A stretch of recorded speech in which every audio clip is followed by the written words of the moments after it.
పరిశుద్ధ గ్రంథముల నుండి ప్రకటన గ్రంథము 3వ అధ్యాయము 21వ వాక్యం. నేను జయించి తండ్రితో కూడా ఆయన సింహాసనమందు కూర్చుండి ఉన్న ప్రకారము జయించు వానిని నాతో కూడా నా సింహాసనమునందు కూర్చుండనిచ్చేదను. సంగములతో ఆత్మ చెప్పుచున్న మాట చెవి గలవాడు వినుడుగాక. యేసుక్రీస్తు వారు ఒక అద్భుతమైన మాట ఇక్కడ చెప్పడం మనం చూస్తున్నాం. నేను జయించి నా తండ్రి సింహాసనమందు కూర్చుని ఉన్న ప్రకారము జయించు వానిని నాతో కూడా నా సింహాసనమందు కూర్చుండనిచ్చేదను. ఈ మాట చదివిన తర్వాత నేను చాలా ఆలోచించాను. యేసుక్రీస్తు కూర్చున్న సింహాసనం మీద మనల్ని కూర్చోబెడతాను అంటున్నాడండి. యేసుక్రీస్తు కూర్చున్న సింహాసనం మీద మనం కూర్చుంటకి ఏమైనా యోగ్యత మనకు ఉందా? చెప్పండి ఎవరైనా. యేసుక్రీస్తు సింహాసనం మీద కూర్చునే యోగ్యత, అర్హత ఏమైనా మనకు ఉన్నాయా అంటే ఏమీ లేవు. కూర్చునే ఆ సింహాసనం మీద కూర్చునే స్థితి మనది కాదు. ఎందుకంటే అది పరిశుద్ధులకి ఇవ్వబడిన సింహాసనం. అది పరిశుద్ధుల కొరకు ఏర్పాటు చేయబడింది. మనము పాపులము, పాపపు ఆలోచనలతో, పాపపు స్వభావంతో, పాపపు తలంపులతో, పాపపు స్వభావంతో మనం బ్రతికేస్తూ ఉంటాం. రోజుకి ఏదో ఒక ఆలోచన మనలో వస్తూ ఉంటుంది, లోక సంబంధమైంది.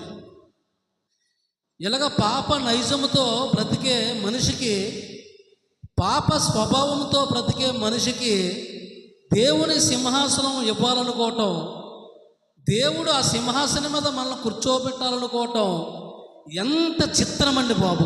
దేవుని స్తోత్రం చెప్పండి. అందుకనే ఒక పాట రాశాడు, గుంటూరు రాజుగారు అని. చాలా మంచి పాటలు రాశాడు ఆయన. ముత్యాల బాటల్లో నడిచే నీవెక్కడా, బ్రతుకంత ముళ్ళల్లో గడిపే నేనెక్కడా. ముత్యాల బాటల్లో నడిచే నీవెక్కడా, బ్రతుకంత ముళ్ళల్లో గడిపే నేనెక్కడా. మిత్రమా, నా మిత్రమా, చిత్రమా, ఇది నీ చిత్తమా. స్తోత్రం. ఈ వాక్యం చదవగానే నాకు ఆ పాట గుర్తొచ్చింది.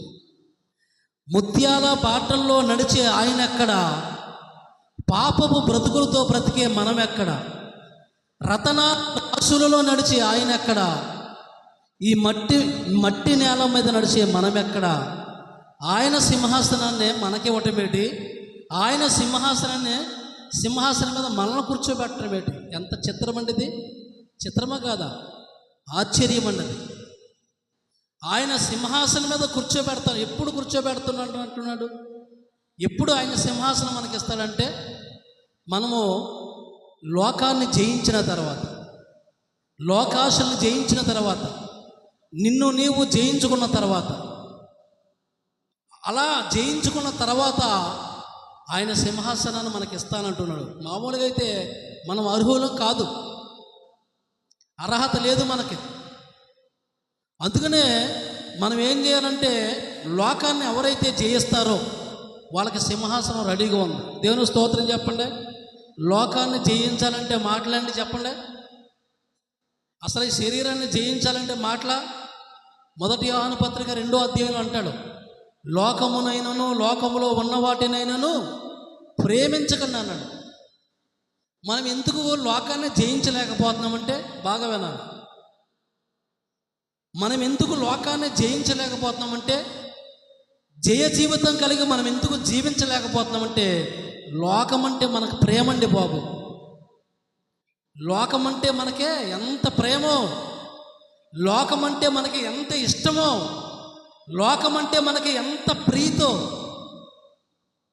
లోకం మనకి ఇష్టమైనప్పుడు, లోకం మనకు ప్రీతిగా ఉన్నప్పుడు నువ్వు లోకాన్ని ఎలా జయించగలవు? నువ్వు లోకాన్ని జయించలేవు. లోకంతో రాజీ పడిపోతావు. లోకాన్ని జయించాలంటే ప్రతిరోజు ఆయన సిలువను ఎత్తుకోవాలి. దేవుని స్తోత్రం చెప్పండి. లోకాన్ని ముందు ద్వేషించాలి, నిన్ను నీవు ద్వేషించుకోవాలి. అందుకనే లోక అంటాడు లూకాసు వార్త 9:23 వాక్యంలో, ఎవడైనను నన్ను వెంబడింప గోరుని ఎడల తన్ను తాను ఉపేక్షించుకుని ప్రతిదినము తన సిలువనెత్తుకుని. ప్రతిదినం అన్న మాట అండర్లైన్ చేసుకోవాలి. 40 రోజుల భక్తి కాదు, వారానికి 2 రోజుల భక్తి కాదు, శుక్రవారం చేసే భక్తి కాదు. నువ్వు జయ జీవితం కలిగి జీవించాలంటే, నువ్వు లోకాన్ని జయించాలంటే, నువ్వు పాపాన్ని జయించాలంటే, నీ శరీర కోరికలను జయించాలంటే, నీ శరీరం మీద అధికారం నీకు రావాలంటే ప్రతిరోజు యేసును చూడాలి. ప్రతిరోజు నీ సిలువను ఎత్తుకుంటూ నడుస్తూ ఉండాలి, గమ్యానికి చేరుతూ ఉండాలి. అందుకనే ఎవడైనను నన్ను వెంబడింప గోరుని ఎడల తనను తాను ఉపేక్షించుకొని, నీ ఆలోచన ఉపేక్షించుకోవాలి, నీ చిత్తాన్ని ఉపేక్షించుకోవాలి, నీ ఇష్టాన్ని ఉపేక్షించుకోవాలి, నిన్ను నీవు తృణీకరించుకోవాలి.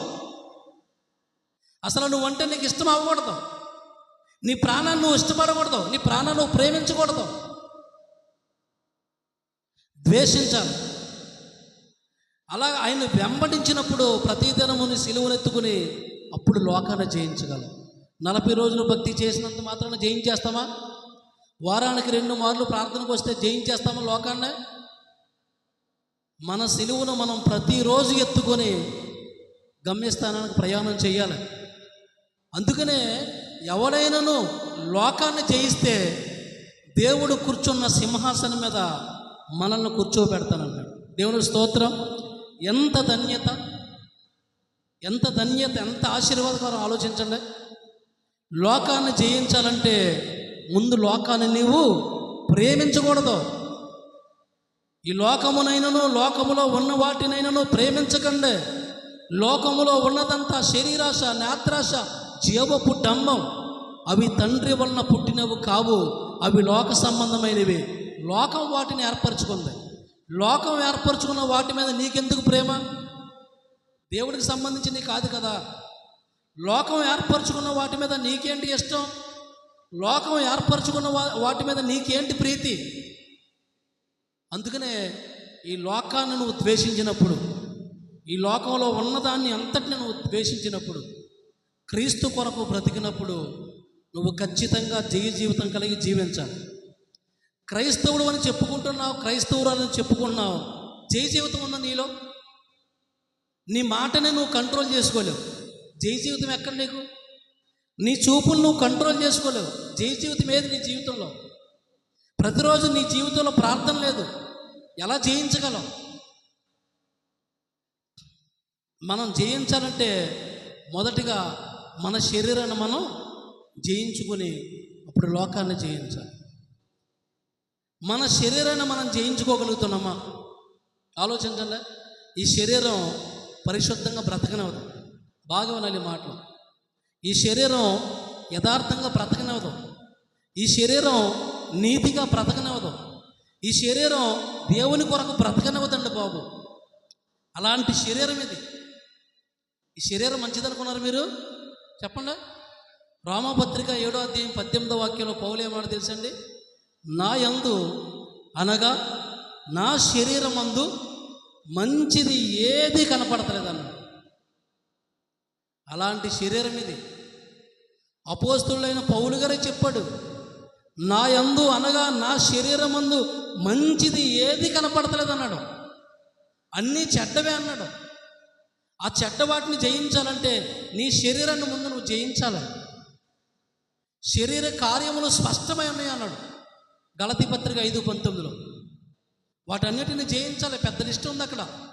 శరీర కార్యములు స్పష్టమై ఉన్నవి: జారత్వము, అపవిత్రత, కాముకత్వము, అభిచారము, విగ్రహారాధన, మత్సరములు, క్రోధలు, కక్షలు, విమతములు, ద్వేషములు, అసూయలు, పగలు, ప్రతీకారాలు, మద్దతులు, అల్లరితో కూడిన ఆటపాట్లు. ఇవి జయించాలి మనం, వీటిని జయించాలి మనం. అందుకనే మన శరీరాన్ని మనం జయించుకోలేకపోతున్నాం. కాబట్టి మన శరీరం కంట్రోల్లోకి మనం వెళ్ళిపోతున్నాం. మన కంట్రోల్లో మన శరీరం ఉండాలండి. మన కంట్రోల్లో మన శరీరం ఉండాలి. నువ్వు క్రీస్తు బిడ్డవైతే, నువ్వు క్రీస్తు రక్తంలో కడగబడిన బిడ్డవైతే నీ శరీరం నీ కంట్రోల్లో ఉండాలి. శరీరం కంట్రోల్లోకి నువ్వు వెళ్ళడం కాదు. అది జయ జీవితం కాదు, ఓడిపోయిన జీవితం. శరీరం కంట్రోల్లోకి వెళ్ళి శరీరం చెప్పిన మాట నువ్వు విన్నావా, ఓడిపోయినట్టే లెక్క. ఈ శరీరాన్ని జయించాలి. యేసుక్రీస్తు మనలాంటి శరీరాన్ని ధరించుకున్నాడు. ధరించుకుంటే చెప్పండి, ఈ శరీరాన్ని జయించాలంటే మాటలు కాదు. యేసుక్రీస్తు మనలాంటి శరీరాన్ని ధరించుకున్నాడు. కానీ ఆయన పాపం చేశాడా? ఆయనలో మత్సరములు ఉన్నాయా? ఆయనలో కక్షలు ఉన్నాయా? ఆయనలో ప్రతీకారాలు ఉన్నాయా? ఆయనలో జారత్వం ఉందా? ఆయనలో కాముకత్వం ఉందా? ప్రపంచానికి ఒక సవాలు విసిరాడు, నేను పరిశుద్ధుడు, నాలో పాపం ఉందని మీలో ఎవడు నేరస్థాపన చేయగలరని. యోహాను సువార్త 8:46 ఆ మాట చెప్పబడి ఉంది. ఆయన ఎందుకు అంత పవిత్రంగా జీవించాడంటే ఆయన మనవలే శరీరాన్ని ధరించుకున్నాడో, శరీరం మనం శోధించినట్లుగా దేవుణ్ణి కూడా, యేసుక్రీస్తుని కూడా శోధించినట్లుగా మన వాక్యాలు చెప్తున్నాయి. శరీరం ఏమన్నా శోధిస్తున్నామా చెప్పండి? ప్రతిరోజు ప్రార్థన చేసుకోవాలి ఉంటుంది ఆత్మకి లోపల. ప్రార్థన చేసుకుని ఈరోజు ఏదైనా గంట ప్రార్థన చేసుకుని పడుకోవాలనుకుంటా. శరీరం ఏమంటుంది? చాలే ఊరుకోవే బాబా, ప్రార్థన నీ ముఖమా, 40 రోజులు తగలాడుతున్నావు కదా ప్రార్థనలకే, ఏ ఆదివారం మానం శుక్రవారం మనం మరలా ప్రార్థన కావాలి నీ ముఖానికే, శుభ్రంగా తిని పడుకో అంటుంది. ఏం చేస్తాం మనం? గంట ప్రార్థన చేసుకుంటామా? శుభ్రంగా అన్నం తిని పడుకుంటాం. ఏది బాగుంటుంది చెప్పండి మీకు? గంట సేపు మోకాళ్ళు వేసి కన్నీటితో, వేదనతో, భారముతో, విజ్ఞాపనాత్మతో, ప్రసవ వేదనతో, గోదాడి ఆత్మతో, నశించిపోతున్న ఆత్మల పట్ల భారము కలిగి, నీ కుటుంబ సభ్యుల పట్ల భారము కలిగి, కన్నీటితో ప్రభువు పాదాలు తడిపి తడిపి తడిపి ఏడ్చి ఏడ్చి నీ రోదనత్వని, నీ విజ్ఞాపనత్వని ఆయన కనపడేలాగా అంగలార్చి తర్వాత భోజనం చేయటం మనకు బాగుంటుందా? లేకపోతే శుభ్రంగా భోజనం చేసేసి మంచం ఎక్కేసి పడుకుంటాం బాగుంటుంది చెప్పండి? మీరు నిజం చెప్పండి, ఏది కష్టం? చూసారా? ఎందుకు వచ్చిన ప్రార్థన బాబు? నీకు అదే బాబు, ఎందుకు వచ్చిన ప్రార్థన? శుభ్రంగా అన్నం తిని, ఇలా ఏం కూర? అది బిర్యానీ అంట, మాంసం కూర అంట, శుభ్రంగా తిని పడుకో అమ్మ, రేపు మొత్తం చేసుకుందాంలే ప్రార్థన, ఇంకా చాలా టైం ఉంది కదా అని చెప్తే మనం ఏం చేస్తామంటే, లోపల ఉన్న ఆత్మ చెప్పిన మాట మనం వెనకండి ఏం చేస్తాం? శరీరం చెప్పిన మాట 100% చేసేస్తాం. మనం 20%, 80% కాదు, 100% చేసి శుభ్రంగా తినేసి పడుకుంటాం. అది జై జీవితమా? అది జై జీవితమా? నీ ఆత్మ ఏది చెయ్యాలనుకుంటుందో నీ శరీరం అది చెడగొట్టేస్తుంది. నీ ఆత్మ ఏది చెయ్యాలని ఆలోచన కలిగి ఉంటుందో, నీ ఆత్మ ఏ తలంపుతో ఉంటుందో, ఎలా ప్రార్థన చేసుకోవాలి, నా కుటుంబ సభ్యులను ఎలా రక్షించాలి, నా భార్యను ఎలా రక్షించుకోవాలి, నా భర్తను ఎలా రక్షించుకోవాలి, నా పిల్లల్ని ఎలా రక్షించుకోవాలనే ఆత్రత నీ ఆత్మకు కలిగి ఉంటుందో, నీ శరీరం మొత్తం చెడగొట్టేస్తుంది. నీ ప్లాన్లన్నీ తారుమారు చేసేస్తుంది. అందుకని గలతీ పత్రిక 5:15 ఏమన్నాడు పౌలు గారు? ఆత్మ శరీరము, శరీరం ఆత్మ ఒకదానికొకటి వ్యతిరేకంగా ఉన్నాయి అన్నాడు. ఈ శరీరం పరిశుద్ధంగా బ్రతకనివ్వదు. అందుకనే మనం ఏం చేయాలి? ఈ శరీరాన్ని ఏం చేయాలి చెప్పండి? 3 పూట్ల దీనికి అన్నం పెట్టేసి దీన్ని పెంచాలా? ఏం చేయాలి చెప్పండి? 3 పూట్ల అన్నం తినొద్దని నేను అన్నం తినాలి, ఆరోగ్యంగా ఉండాలి. తన శరీరమును ద్వేషించేవాడు ఎవడూ లేడు, కానీ ప్రతి ఒక్కడు దాన్ని పోషించి సంరక్షించుకుంటాడని పౌలు గారు చెప్తున్నాడు. ఈ శరీరాన్ని సంరక్షించుకోవాలి, కానీ దానికంటే ముందు నీలో ఉన్న ఆత్మను రక్షించుకోవాలి. శరీరము కేవలము నిష్ప్రయోజనము, ఆత్మే జీవింపజేయుచున్నది. కాబట్టి శరీరానికి 3 పూట్ల అన్నం పెట్టేయడం కాదు, శరీరం చెప్పిన మాట మనం వినడం కాదు, అది జయ జీవితం కాదు. నీలో ఆత్మ తలంపు, దేవుని యొక్క ఆత్మ ప్రభావం ఏం చెప్తుంది అని మనం ఆలోచించుకొని ఆత్మకార్యాలు మనం మన జీవితంలో జరిగించుకోవాలి. అందుకనే ఆత్మ ప్రభావంతో నడవాలని వాక్యం చెప్తుంది. ఎందరైతే దేవుని ఆత్మ చేత నడిపించబడతారో వారందరూ దేవుని కుమారులని రోమాపత్రికలో పౌలు అంటాడు 8వ అధ్యాయంలో. ఆత్మ చేత నడిపించబడాలి, శరీరం చేత నడిపించబడతాం కాదు. ఈరోజు ప్రపంచంలో మనుషులను చూడండి, శరీరం ఏది చెప్తే అదే, శరీరం ఏది చెప్తే అదే చేస్తున్నారు తప్ప ఆత్మకి వ్యతిరేకంగా ఉన్న శరీరాన్ని నలగొడుతున్నారు ఎవరైనా. ఈ శరీరం మన కంట్రోల్లోకి రావాలంటే మంచి మాట చెప్తాను వినండి. ఈ శరీరం మన కంట్రోల్లోకి రావాలి. ఎందుకంటే మనం యేసును చూసినప్పుడు ఈ శరీరాన్ని మనం ఎలా కంట్రోల్లో పెట్టుకోవాలో మనం వాక్యాల ద్వారా పరిశీలన చేసుకోవాలి. హెబ్రీ పత్రిక 4వ అధ్యాయం 15వ వాక్యాలు అయితే యేసుక్రీస్తు గురించి రాయబడిన మాట ఏమిటంటే, మన ప్రధాన యాజకుడు మన బలహీనతల యందు మనతో సహానుభావం లేనివాడు కాదు, కానీ ఆయన మనవలే సమస్త విషయాలలో శోధించబడినను ఆయన పాపము లేనివాడిగా ఉండెను, పాపము లేనివాడిగా ఉండెను అన్న మాట ఉంది. ఎంత అద్భుతం అనిపించిందో. యేసుక్రీస్తు శరీరాన్ని ధరించుకున్నప్పుడు మనవలే అన్ని విషయాల్లో శోధించబడ్డాడంట, కానీ ఆయనలో పాపం ఉందా? పాపం లేదు. ఎందుకు క్రీస్తులో పాపం లేదంటే ఆయన శరీరానికి 3 పూట్ల అన్నం పెట్టేలేదు. ఏం చేశాడు యేసుక్రీస్తు? క్రీస్తు శరీరమందు శ్రమపడేను గనుక అట్టి మనసును మీరు ఆయుధంగా ధరించుకోమని 1 పేతురు పత్రిక 4వ అధ్యాయంలో కనపడుతుంది మనకి. అంటే క్రీస్తు శరీరమందు శ్రమ పడ్డాడు, దానికి 3 పూట్ల అన్నం పెట్టేసి శుభ్రంగా దాని క్షేమం గురించి ఆలోచించలేదు. ముందు ఆత్మ క్షేమం గురించి ఆలోచించాడు. రాత్రంతా మోకాలేసి ప్రార్థించాడు. ప్రతిరోజు ఒలీవ తోటకెళ్ళి ప్రార్థించినట్లుగా మనకి ఎన్నో వాక్యాలు ఉన్నాయి. అందుకనే ముందు లోకంలో జయ జీవితం కలిగి జీవించాలంటే ఈ శరీరం మాట విన్నంతసేపు మనం బలపడం. ఈ శరీరం మాట మనం వినకూడదంతే. ఈ శరీరం మాట మనం వినకూడదు, దీన్ని నల్లగొట్టాలి. అదే అంటాడు పౌలు గారు 1 కొరింథీ పత్రిక 9వ అధ్యాయం 27వ వాక్యంలో, గాలిని కొట్టినట్లు నేను ప్రయాసపడతలేదు, కానీ ఇతరులకు బోధించిన తర్వాత నేను ఎక్కడ భ్రష్టుడైపోతానేమోని నా శరీరాన్ని నలగొట్టి దానిని లోపరుచుకున్నాను. దేవుని స్తోత్రం చెప్పండి. ఎంత అద్భుతమైన మాట. శరీరాన్ని లోపరుచుకున్నారు మీరు? శరీరాన్ని నలగొడుతున్నారా? శరీరానుసారంగా నడుస్తున్నారా?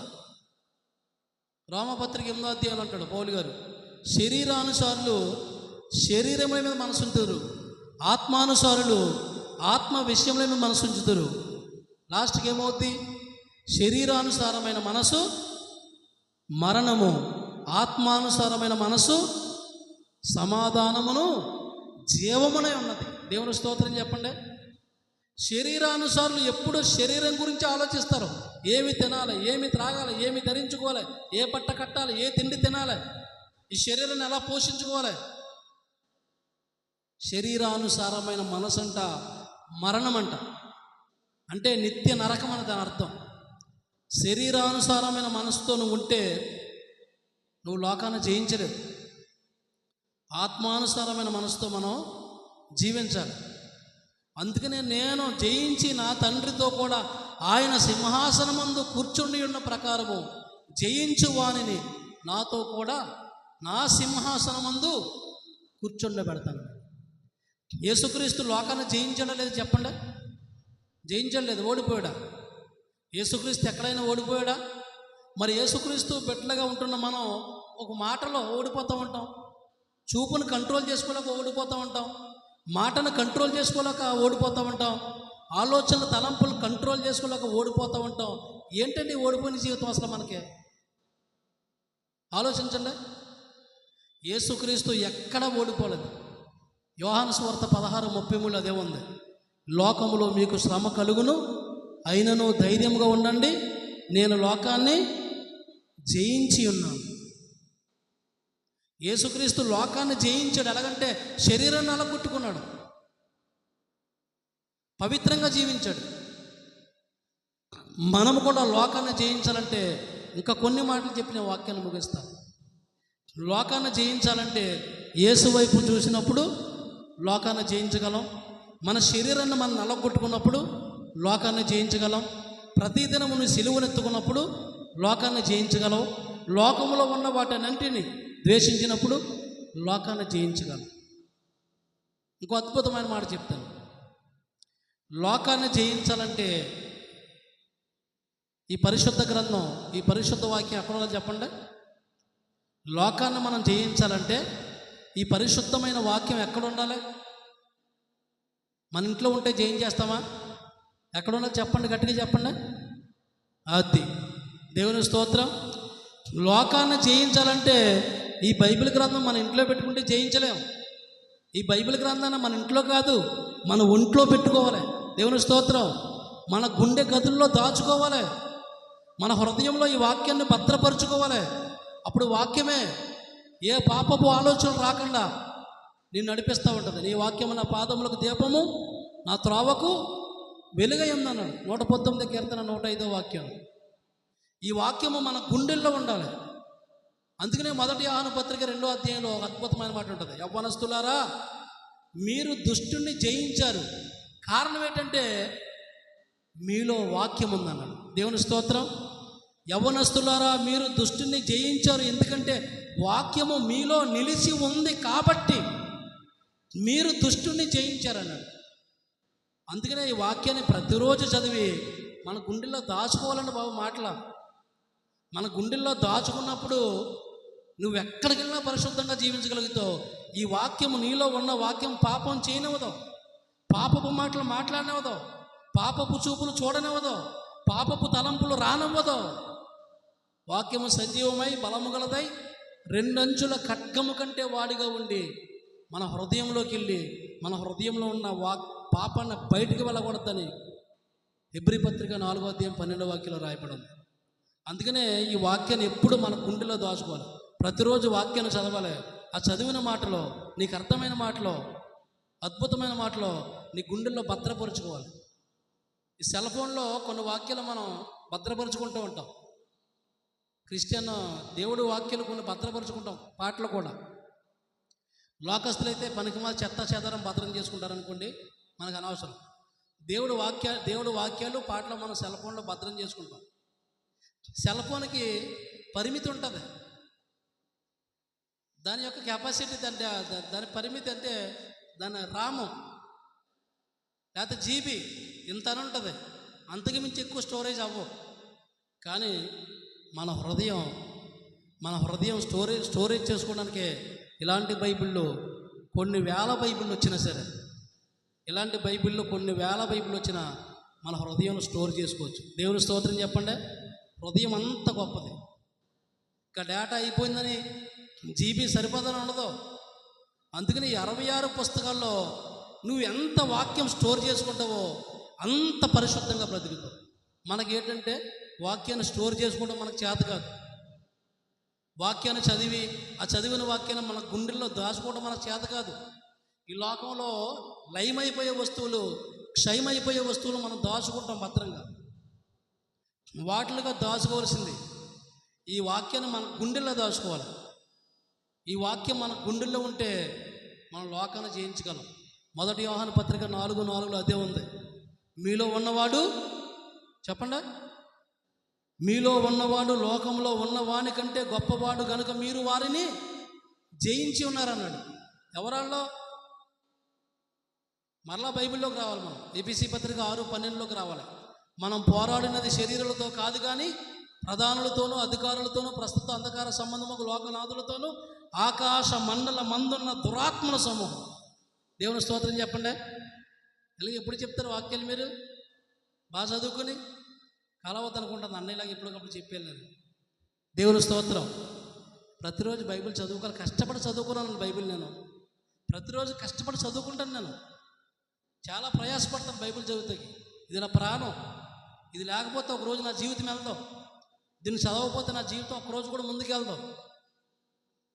మీలో ఉన్నవాడు లోకంలో ఉన్నవాని కంటే గొప్పవాడు, మీరు వారిని జయించారన్నాడు. వారంటే ఎవరో? మరలా ఎఫెసీ పత్రిక 6:12కి వెళ్ళాలి. అందుకనే ఈ వాక్యాన్ని మన గుండెల్లో చక్కగా భద్రపరచుకోవాలి. మీలో ఉన్నవాడు అంటే మనలో ఎవరున్నారో, మనలో ఎవరున్నారో చెప్పండి. మనలో ఏముంది? పరిశుద్ధ గ్రంథం వాక్యం ఉంది. వాక్యం ఎవరో? యోహాను సువార్త 1వ అధ్యాయం 1వ వాక్యంలో ఉంది. అందరికీ తెలిసింది. ఆది యందు వాక్యం ఉండును, వాక్యము దేవుని యొద్ద ఉండును, వాక్యమే దేవుడై ఉండెను. ఆ వాక్యమే దేవుడు కాబట్టి మనలో వాక్యం ఉంటే ఎవరున్నట్టు? దేవుడు ఉన్నట్టు. దేవుడు నీలో ఉంటే, వాక్యం నీలో ఉంటే నీ బ్రతికినంతకాలం పాపం చేయు, పోరాడుతూనే ఉంటావు. దాంతో ఓడిపోయిన దాఖలాలో నీ డిక్షనరీలో కనపడవు. దేవుని స్తోత్రం చెప్పండి. కానీ ఓడిపోయిన దాఖలాలు కనపడుతున్నాయి అంటే ఏమీ లేదు. మన గుండెల్లో వాక్యం లేదు. మన గుండెల్లో వాక్యం ఉండాలంటే ఇలా మేము చెప్పినప్పుడు వింటే మీకు వచ్చేది.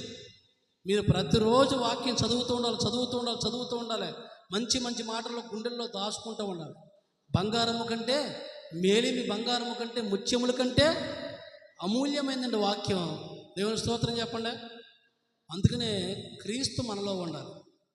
క్రీస్తు మనలో ఉండాలి. ఈ పరిశుద్ధ వాక్యం మన గుండెల్లో ఉన్నప్పుడు, గుండెల్లో ఎప్పుడు ఉంటుందంటే ప్రతిరోజు చదివినప్పుడే ఉంటుంది. దేవుని స్తోత్రం. అమావాస్యకి పునానికి చదివితే బైబిల్ అర్థమవుతుంది. సాధు సుందర్ సింగ్ అనే వ్యక్తి, క్రైస్తవుడికి ఈ వాక్యము ప్రార్థన పక్షికి 2 రెక్కలు లాంటివంట. ఆయన చెప్పాడు ఆ మాట. పక్షికి 2 రెక్కలు లాంటివి. ఈ మాట చెప్పి ముగిస్తాను. పక్షికి ఒక రెక్క ఇరిగిపోతే ఏమవుద్ది? ఎగరలేదు, ఆహారాన్ని సంపాదించుకోలేదు, తుదుకది కృషించిపోయి మరణిస్తుంది. అర్థమైందండి మీకు? 2 రెక్కలు ఉన్నప్పుడే చక్కగా గాల్లోకి హాయిగా వెళుతూ వేటాడి దాని ఆహారాన్ని సంపాదించుకుంటుంది. ఒక రెక్క ఇరిగిపోతే అది ఎందుకు పనిచేయదు? మృతమైపోతుంది. ఆహారాన్ని సంపాదించుకోలేదు, చచ్చిపోతుంది. అలాగే మన జీవితంలో ప్రార్థన ఉండి వాక్య ధ్యానం లేకపోయినా, వాక్య ధ్యానం ఉండి ప్రార్థన లేకపోయినా మనం పక్షులాంటి మనకు ఒక రెక్క ఇరిగిపోయింది కాబట్టి మనం కూడా ఏమవుతుంది తెలుసండి?